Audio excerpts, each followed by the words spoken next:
High বন্ধুরা, দেখো আজকে আমি কী রান্না করছি।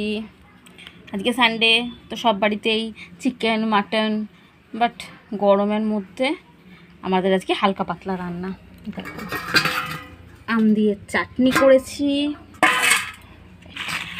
দেখো, আমের চাটনি করেছি, খুব মিষ্টি, বেশি একটু মিষ্টি দিয়ে, টক টক মিষ্টি মিষ্টি।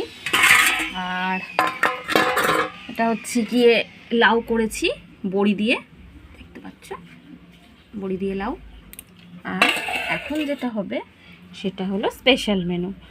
বরবটি প্রথমে একটু সিদ্ধ করে নিয়েছি, এই দেখো, একটু লঙ্কা রসুন আর একটা কাঁচা লঙ্কা দেব, দিয়ে এটাকে বাটবো।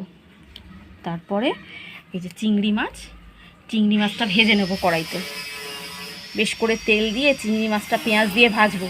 ভেজে এই বরবটি লঙ্কা রসুন এই বাটাটা জাস্ট ওর মধ্যে দেবো, দিয়ে দেখো চিংড়ি মাছ এতটা দেবো না, অল্প একটু দেবো, অর্ধেক মতন দেবো। তারপরে এটাকে নেড়ে নেড়ে নেড়ে পুরো একটা ঘন বানাবো, একটা ভর্তা বানাবো।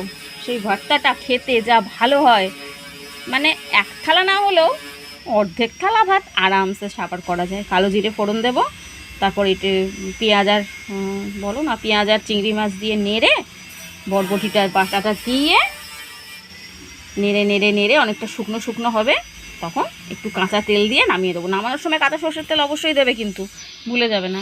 খেয়ে দেখো, আমার কথা শুনে ভালো না লাগে প্লিজ কমেন্ট করে জানিও। ওকে, টাটা।